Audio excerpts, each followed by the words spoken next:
누구의 종인가 라는 제목으로 말씀 전할 때에 많은 은혜 받으시기 바랍니다. 오늘의 핵심 주제는 예수님의 종이면서 죄의 종이 될 수는 없다. 예수님의 종이면서 죄의 종이 될 수는 없다입니다.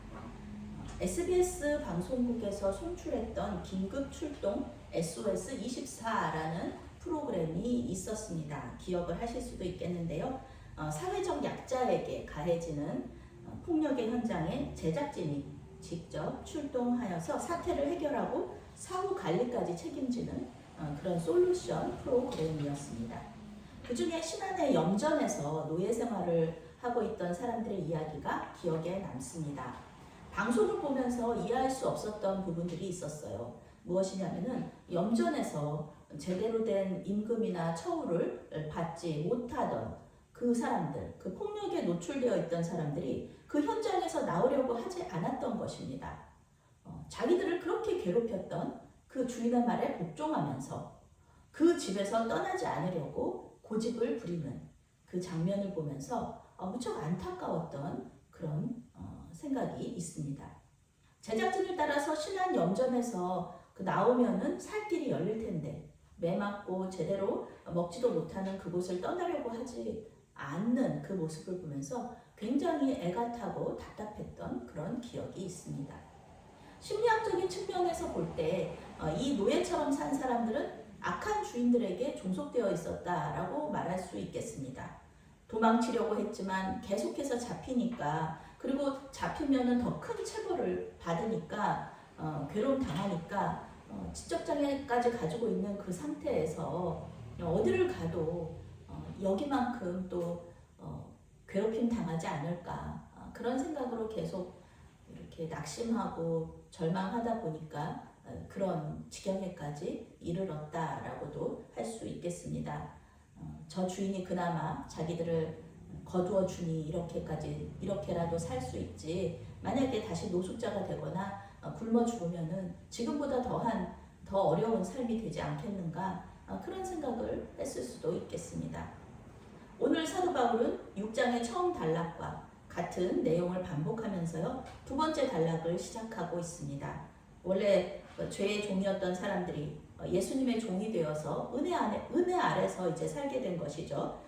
그러니 이제는 마음대로 죄를 지어도 되는 거 아닌가? 이렇게 그 의문을 품는 사람들이 있을 수도 있다는 것입니다. 묻는 사람들이 있을 수도 있다는 것입니다. 그런데 사도 바울은요, 여기에 단호하게 아니라고 대답합니다. 상식적인 사람이라면요, 염전 노예로 계속 살기를 선택하는 것보다는 솔루션 팀의 인도함을 따라서 그 손길을 잡고, 그 손을 잡고 그 섬에서 떠나서 행복하게 살 수 있는, 평안하게 살 수 있는 그곳으로 가는 것이 당연하다는 것입니다. 마찬가지로 상식적인 사람이라면 이제는 죄의 종이 아닌데 의의 종이고 예수님의 종인데 계속해서 죄의 종으로 살지는 않을 것이라는 이야기입니다. 우리 인간은 마음의 주인의 자리에 하나님을 모시려는 마음과 내 자신이 앉으려고 하는 그런 그 열망, 욕심 가운데서 굉장히 치열하게 전쟁을 하고 있습니다. 이것은 예수 믿지 않는 사람들도 마찬가지고요. 예수 믿는 사람들도 이 내적인 전쟁, 이 영적 전쟁에 항상 이렇게 처해 있는 것입니다. 우리는 하나님에 의해서 하나님의 손으로 창조된 존재이기 때문에요. 피조물이기 때문에 본능적으로 누군가에게 속해 있기를 원해요. 누군가를 주인으로 섬기기를 원합니다. 그러니 여기서 중간지대는 존재하지 않는다. 죄의 종이 되느냐, 하나님의 종이 되느냐, 두 가지 길밖에는 없다는 것입니다. 사람들은 얘기하겠죠. 기독교는 너무 편협해. 어떻게 그 두 가지 길밖에 없겠어? 라고 얘기하지만 우리 기독교 세계관은, 그리고 또 성경이 얘기하는 것은 딱 두 가지 길밖에는 없다는 것입니다. 죄의 종이 되느냐, 아니면 우리 주님의 종이 되느냐, 그 두 길밖에는 없다. 16절 말씀에서 너희 자신을 종으로 내주어 라는 말이 나와요. 여기 정답이 있습니다. 내주다 하는 말은요, 원어로 바치다, 주인의 처분에 맡기다, 주인 앞에 종으로 서다라는 뜻을 가지고 있습니다. 누군가를 주인으로 삼고 자신은 종이 된다는 것은요, 이 종된 사람이 그 주인에게 자기 자신을 바친다, 주인의 뜻대로 한다라는 그런 뜻입니다. 사도 바울은 사람이 죄의 종이 되어 죽음에 이르거나 순종의 종이 되어 의에 이르거나 둘 중 하나라고 이야기하고 있어요. 염전 노예는요, 계속해서 섬에서 노예 생활을 하든지 아니면 제작진이 내민 구원의 손길을 잡든지 그래서 섬 밖으로 나오든지 둘 중에 하나의 선택밖에는 없어요.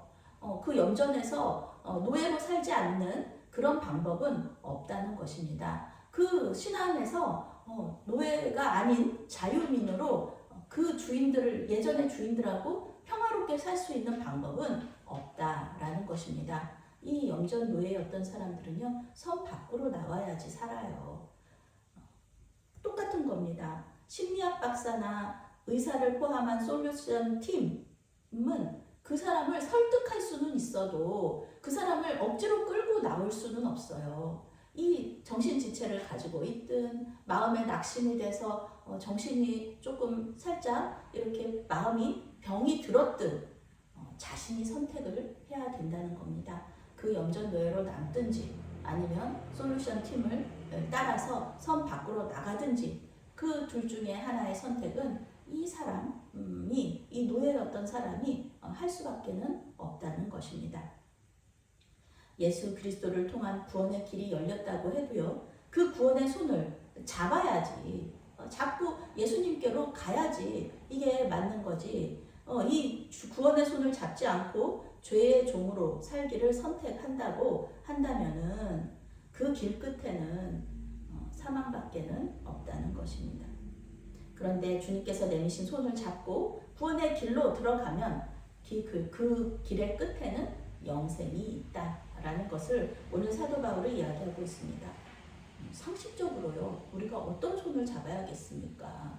우리는 너무 힘든 이야기, 어려운 이야기 하는 거 아니에요? 사도 바울이 지금 힘든 이야기 하는 거 아닙니다. 어떤 손을 잡아야 되겠느냐? 죄의 손을 잡아야 되겠느냐? 아니면 예수의 손, 의의 손을 잡아야겠느냐? 당연하죠. 우리는 예수의 손, 의의 손을 잡을 수밖에 없다. 그것이 상식적인 것이고 우리에게 그것이 유익하다는 것을 우리는 잘 알고 있기 때문에 그렇습니다.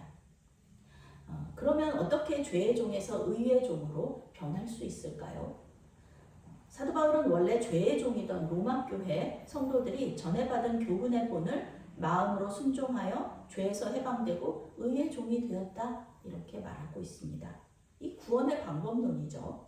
여기서 전해받은 교훈의 본은 예수 그리스도의 복음을 말합니다. 예수 그리스도의 복음.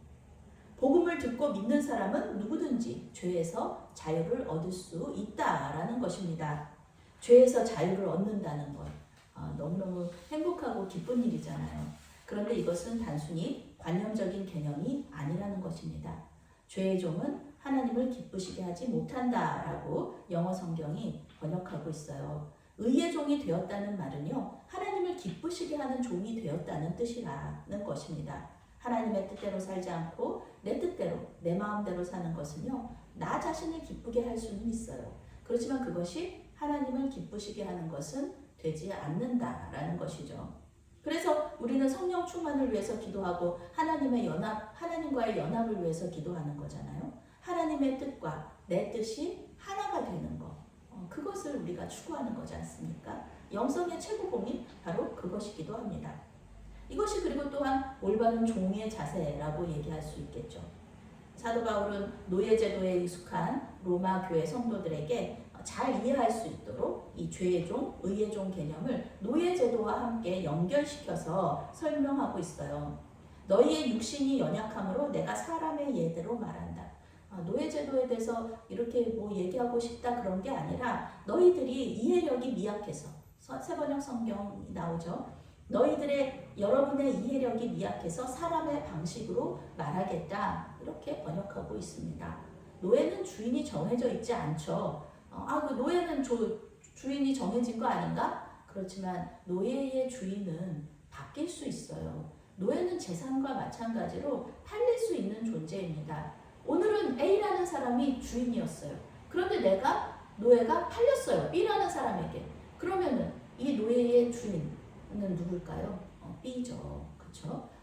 A라는 사람이 주인이었지만 B라는 사람이 또 내일은 또 주인이 될 수 있는 거예요. 팔리는 거에 따라서 주인이 바뀌는 거죠.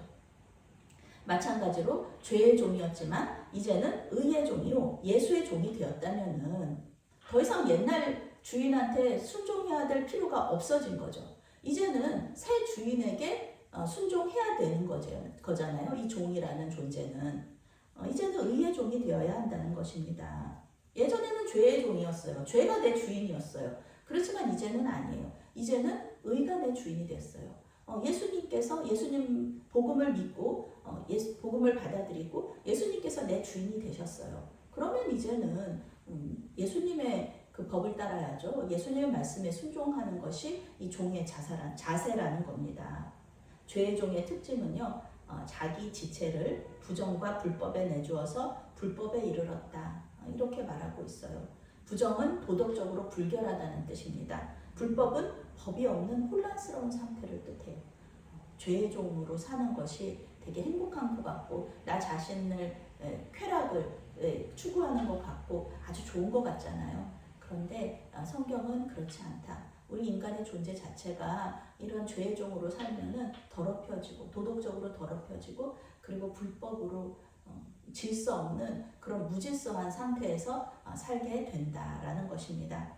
예수가 없이 죄악 가운데 사는 사람들 행복해 보이는데 행복하지 않습니다. 우리 존재 자체가 그런 것을 행복해 하지를 않아요. 하나님의 형상대로 지음받았고 하나님의 그 피조물로서 지음받았기 때문에 하나님 없이는 우리는 행복할 수 없다. 평안할 수 없다는 것입니다. 이들이 자기들이 아무리 평안하고 나는 평안해, 나는 도덕적으로 순결해, 나는 행복해 라고 말한다고 해도요.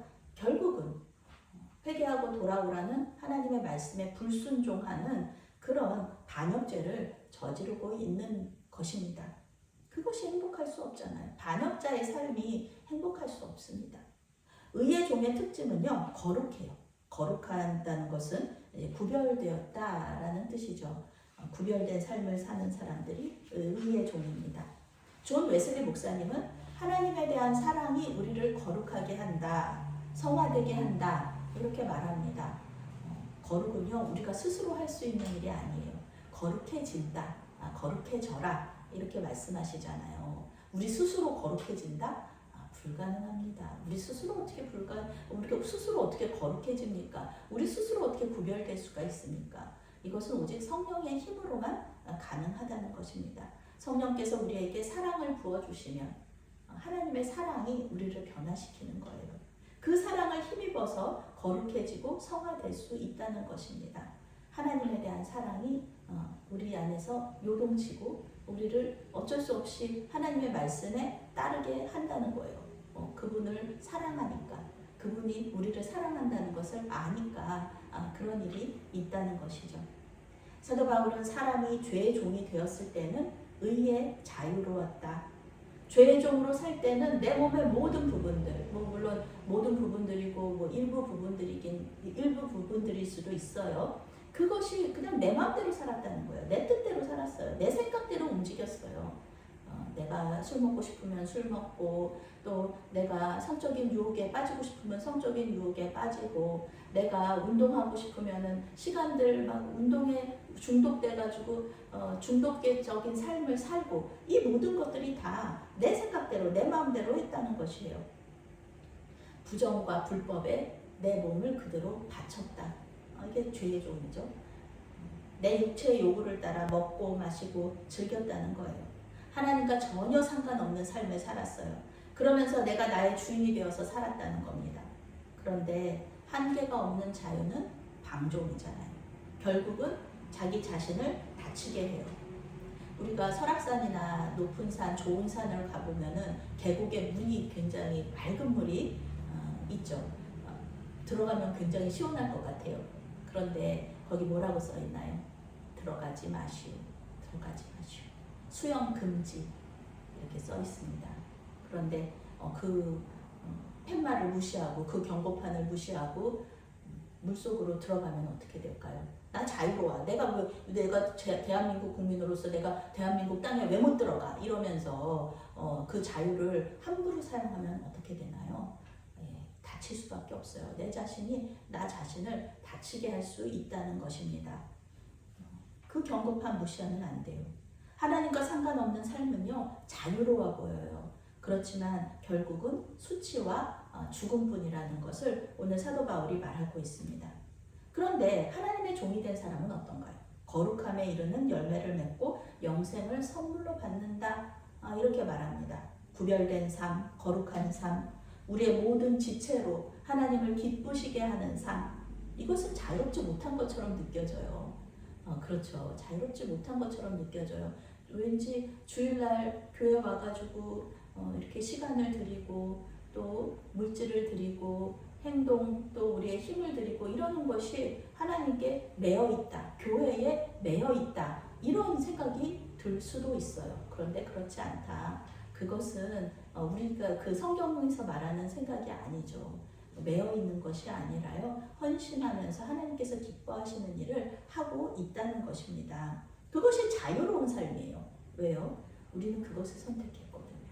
우리는 죄의 종으로 친한 노예로 사는 삶이 아니라 우리는 자유로운 삶, 성 밖으로 나가서 자유로운 삶을 우리가 선택을 했다는 겁니다. 우리가 내 자유로 주일을 하나님께 드리는 거고요. 내 자유로 하나님께 헌금하는 거고요. 내 자유로 또 충성 봉사하는 겁니다. 누가 시켜서 하는 게 아니고요. 하나님에 대한 사랑이 나를 요동치게 하는 거예요. 나 하나님한테 너무 충성하고 싶고 나 하나님께 너무 헌신하고 싶은 그런 마음이 내 안에 있으니까 내가 그 뜻대로 성령의 인도하신 대로 따라가는 겁니다. 죄의 종으로 우리가 오래 살았기 때문에요. 진정한 자유를 몰라서 불편하게 느껴질 수도 있어요. 죄의 종으로 너무 오래 살았어요. 그래서 이렇게 우리 주님께서 주신 자유를 가지고 주님의 종으로 산다는 것이 불편한 거예요. 익숙하지가 않은 거예요. 그런데 우리는 거룩하게 사는 삶으로 창조되었거든요. 우리는 원래 그렇게 창조된 사람이거든요. 사도 바울은 죄의 삭은 사망이다. 이렇게 말하고 있습니다. 죄의 삭은 사망이다. 하나님의 은사는 그리스도 예수 우리 주 안에 있는 영생이다.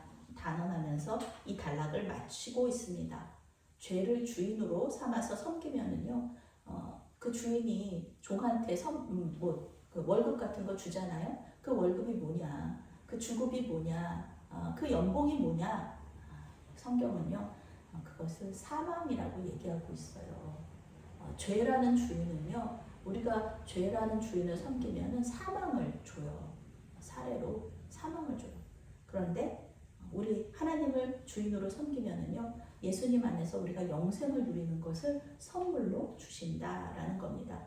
구원은 우리가 하나님을 주인으로 섬기는 것에 대한 보수가 아니고요, 선물이에요. 만약에 보수라고 한다 그러면, 월급이라고 한다 그러면, 우리가 하나님을 종으로 섬길 때 월급을 받는 그것이 구원이라 그러면은요, 로마서에서 사도 바울이 말하는 거랑 달라지잖아요. 반대잖아요. 로마서에서 구원은요, 선물이잖아요. 믿음으로 얻는 거잖아요. 그것은 우리가 행동으로 얻는 것이 아니라는 것입니다. 믿음도 이것도 우리 성령께서, 우리 하나님께서 주시는 거잖아요. 구원에 있어서는요, 우리가 주님 앞에서 뭐라도 하나 이렇게 말할 수 있는 게 하나도 없다. 우리의 공덕, 우리의 공이 하나도 없다. 라는 것을 성경이 오늘 이 로마서에서 말해주고 있는 것입니다. 우리는 이미 구원을 선물로 받았다. 우리가 죄의 종으로 살다가 의의 종으로 사는 것이 쉽겠습니까? 어렵겠습니까? 네, 어렵습니다. 왜 어려울까요? 익숙하지 않아요. 익숙하지 않아서 그렇습니다. 우리는 오랫동안 죄의 종으로 살아왔으니까요. 의의 종으로 사는 것보다는 죄의 종으로 사는 것이 더 익숙하죠. 하나님께 순종하는 것보다는 내 마음대로 사는 것이 익숙한 겁니다. 우리가 때로는 어디로 가요? 지난번에 이 서울연회 본부로 가야 되는데 교회 출근할 때 당연히 교회 출근할 때 이제 지하철역으로 들어가잖아요. 그런데 본부는 제가 시외버스를 타고 갔어야 되거든요. 그러니까 이 익숙한 지하철로 들어가는 거예요. 제가 분명히 본부는 버스 타고 가야 된다는 거 알면서도 우리는 이 익숙한 대로 가게 돼 있다는 것입니다. 저는 10월 1일에 출국하여서 미국 오하이오주에서 교환 목회자 프로그램에 참여하고 11월 28일에 한국으로 돌아옵니다. 하나님께서 갔다 오라고 하셨어요. 그러니까 그런 마음을 주셨어요. 그러니 저는 순종하는 마음으로 떠납니다. 가기는 가요. 그런데 이 순종이 쉽지는 않습니다. 다른 목사님들은 그럴 수 있죠. 미국 가는 기회가 열렸는데 하나님께서 열어주셨는데 참 좋겠다. 잘 다녀와라. 이렇게 축복해 주세요. 그런데요. 이미 메아리 교회 담임 목사로 사역하고 있는데 익숙해져 버렸습니다. 저는 메아리 교회에서 담임 목사로 일하는 게 익숙해요. 비전교회 다ним하면서 분주하기는 하지만 그래도 일주일 매일매일 계획이 있고요. 해야 될 일이 있고요. 일주일 또 하는 일들이 있고요. 주일 해야 되는 일들이 있고요. 매달 계획이 있어요. 그것이 익숙한 거예요. 그 하루하루의 미션을 클리어하는 게 저에게는 익숙합니다. 그런데 이제 2달 동안 익숙하지 않은 장소에서 익숙하지 않은 사람들과 만나서 사역을 하려니까 막막한 생각이 들어요. 우리는 이렇게 익숙한 상황에 있는 것이 편안합니다. 더 이상 죄의 종이 아니고 이제는 예수님의 종으로 거룩한 삶을 사는 것이 우리에게 유익하다는 것을 알면서도 제가 미국에 가는 것이 저한테도 유익이고 또 제가 속한 공동체에게도 유익이기 때문에 하나님께서 보내신다는 것을 머리로는 알고 있지만 여전히 우리는 우리 생각대로 이 익숙한 대로 우리가 사는 것에 편안함을 느낀다는 것입니다. 이렇게 되면 믿지 않는 사람들이 우리를 비난하는 것들도 사실 이해는 되죠. 너희들은 왜 회개하면은 너희들은 용서받으니까 그냥 계속 죄 짓고 살아도 되겠네? 이렇게 그 사람들은 말하잖아요. 우리는 항상 넘어지는 죄에 또 넘어지고 익숙한 것에 따라서 죄 짓는 게 익숙하니까 죄 짓고 이렇게 살아갑니다. 우리가 전혀 알지도 못하고 경험하지도 못한 죄를 짓지는 않아요. 우리는 알고 있는 죄를 짓죠. 익숙한 죄를 짓습니다. 물론 우리가 짓는 죄들이 상대적으로 작은 죄처럼 보일 수 있어요. 그렇지만 우리가 짓는 죄가 상대적으로 거짓말, 우리가 살인죄를 짓냐, 사기를 치냐 이렇게 얘기하죠. 우리는 그냥 작은 거짓말할 뿐인데, 우리는 조금 다른 사람을 비난할 뿐인데, 우리는 좀 순종하지 않을 뿐인데, 큰 순종은 하지만 또 작은 순종은 또 안 하는 그런 또 우리의 또 모습이지 않습니까? 그런데요, 하나님 보시기에는 큰 죄, 작은 죄가 없어요. 큰 불순종, 작은 불순종 이런 게 없다는 것입니다. 하나님 앞에서는 다 죄고요, 다 불순종이에요. 그저 하나님 앞에서는 죄의 종이냐, 의의 종이냐 그 구별만 있을 뿐입니다. 의의 종이 되었으면서 익숙한 것에 빠져서 죄의 종이 될 수는 없다는 겁니다. 성령께서 우리를 그렇게 내버려 두지 않으세요. 성령께서는 항상 우리를 주님께로 가까이 또 밀접한 관계를 맺도록 해주시고 또 우리에게 가장 유익한 것을 주신다는 것을 믿으시길 바랍니다. 거룩한 삶을 추구하면서 성령의 음성에 민감하게 반응하시는 저와 여러분들이 되시기를 주님의 이름으로 축원합니다. 아멘. 사랑의 하나님, 의의 종이면서도 죄의 종으로 살 때가 있음을 고백하오니 용서하여 주시옵소서. 우리 몸이 원하는 대로 우리의 쾌락을 위해 주님의 형상대로 창조하신 이 몸을 사용하지 않도록 도와주시옵소서. 익숙한 것에 안주하는 것이 아니라 주님께서 원하시는 일에 순종하는 우리 메아리교회 성도들이 되게 하여 주시옵소서. 예수님의 이름으로 기도합니다. 아멘.